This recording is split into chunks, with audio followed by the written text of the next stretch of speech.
Romans 3. Then what advantage has the Jew, or what is the value of circumcision? Much, in every way. To begin with, the Jews were entrusted with the oracles of God. What if some were unfaithful? Does their faithlessness nullify the faithfulness of God?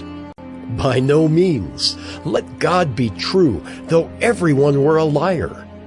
As it is written, that you may be justified in your words, and prevail when you are judged. But if our unrighteousness serves to show the righteousness of God, what shall we say? That God is unrighteous to inflict wrath on us? I speak in a human way. By no means. For then how could God judge the world? But if through my lie God's truth abounds to his glory, why am I still being condemned as a sinner?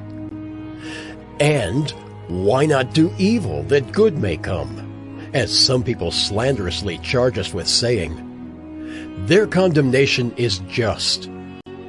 What then? Are we Jews any better off? No, not at all. For we have already charged that all, both Jews and Greeks, are under sin, as it is written. None is righteous, no, not one. No one understands. No one seeks for God.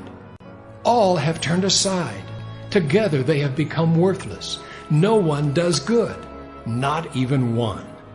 Their throat is an open grave. They use their tongues to deceive. The venom of asps is under their lips. Their mouth is full of curses and bitterness. Their feet are swift to shed blood. In their paths are ruin and misery, and the way of peace they have not known. There is no fear of God before their eyes.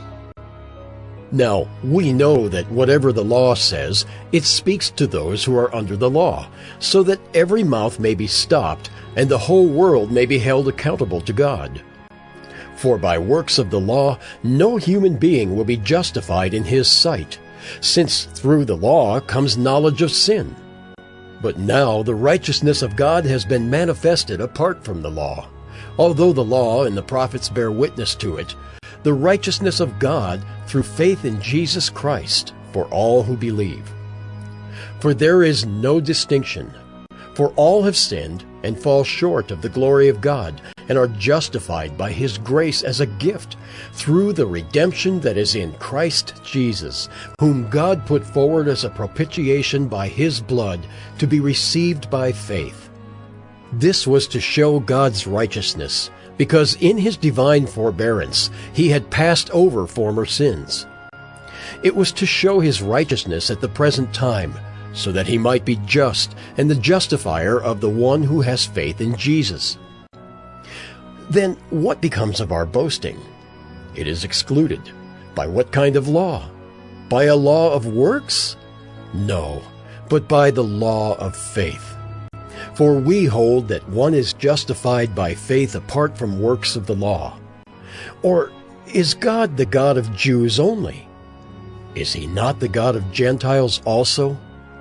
Yes, of Gentiles also, since God is one, who will justify the circumcised by faith and the uncircumcised through faith. Do we then overthrow the law by this faith? By no means. On the contrary, we uphold the law.